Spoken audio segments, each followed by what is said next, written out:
Hey, Ty, with no Kawhi today, what do you want to see from your guys, and how are you going to replace him in the lineup?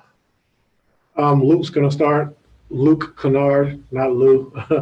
um, he's starting tonight, and just continue to build good habits. I think offensively and defensively, I'll keep sharing the basketball, hitting open guy, playing with pace, and just try to build up 32 assists we had last game. So just keep moving the basketball, playing the right way. You guys are averaging almost like 40 more passes per game right now. I mean, how much of that is the structure you're kind of trying to instill with the offense, and how much of that is just kind of guys just wanting more movement by themselves and making the extra pass themselves? Both. I just think the system we're trying to implement and just the style of play we're trying to implement, I think guys are really catching on, and I think it becomes contagious, especially when you're playing through your best players like Kawhi, PG, and Lou, and those guys will be able to make plays for other guys. And it's been going well. We just got to continue to keep building off of it. Thanks, Ty. Thanks. We'll move over to Justin Russo.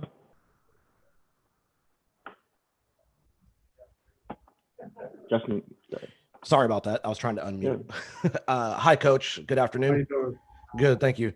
With Luka Doncic being so good as a pick and roll playmaker, what are some of the ways you guys can counteract his ability in those actions today?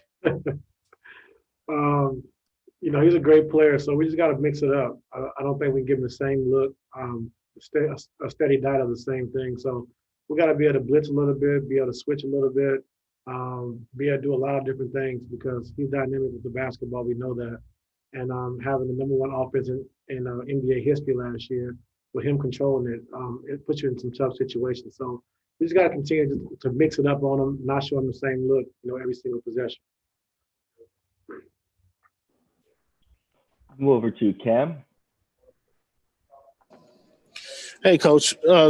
Speaking of Luka, who would you compare him to that you've seen in your time in the NBA? I haven't thought about it, but he's a mixture of a lot of guys. I mean, his passing ability is like LeBron. Him having the strength, also like LeBron at the point guard position, which really helps him because he's able to post up. He's able to get downhill and use his shoulders to bump smaller guards off. And with his passing ability, it's unbelievable. But also having a step back like James Harden. So he has a little bit of everyone in him. Thanks, Coach. Move over to Miriam. Miriam, you go ahead. Hey, Ty, good morning. During the ESPN broadcast of your game in Denver, Malik Andrews had a story about Kawhi wanting to come back in the second half against Utah. And I was wondering what you could tell us about that, like that you guys had scheduled to rest him for the rest of that game, but he wanted to play. Well, yeah, we just talked about going into the second half, we was going to sit him out. So we talked to him. He said, yeah, he'll take the second half off. And then when he understood that the other starters were playing, he said no, he wanted to play too. But that was just great to see. So what does that tell you about sort of like his mindset at the moment? He wanted to be with his teammates. He wanted to show leadership. He wanted to be on the floor with the guys, and he did it. Cool. Thanks, man. Yes. Move over to Shane. Hey, Coach. How you doing this morning? Good. How are you doing? Pretty good. Thanks for asking. I'm just wondering, over the last year and a half since you've been with the team, since you've been with this organization, is there anything that you've seen from Pat Beverly or learned from Pat Beverly that you might not have known about him before you joined?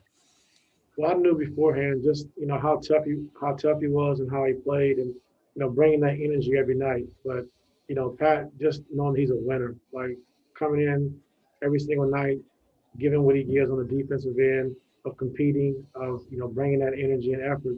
And then you look at the end of the game, he had 0 shots and 0 points, but he's the happiest guy in the locker room, and that just shows you how much of a winner he is. And I didn't know that before I got him. I knew he was a winner, but to not take shots and get shots and still be able to be happy and when the team wins, it's unbelievable to have. Thank you. We'll go back over to Andrew.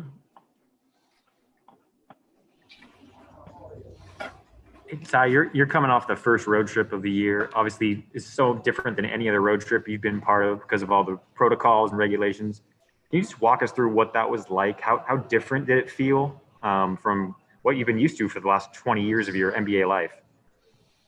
It's a little different, just taking taking the 4 buses to make sure we had 12 people per bus.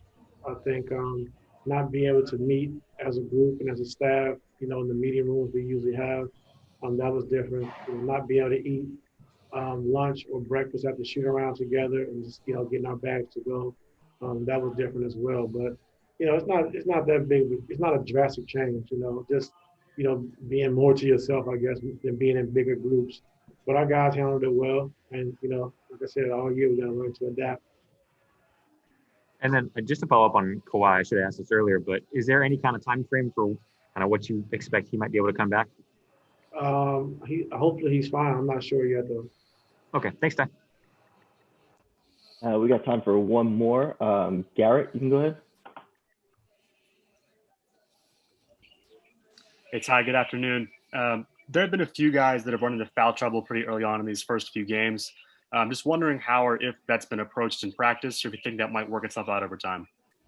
It was approached all last year as well. Just commit just the silly fouls. I think when guys are driving to the basket and attacking, of course you're gonna foul because guys put pressure on you. But just the silly fouls of off the ball fouls and fouling guys when they don't have the basketball and different things like that. We just got to be able to cut down so we can keep our guys on the floor. But yes, it definitely has been addressed.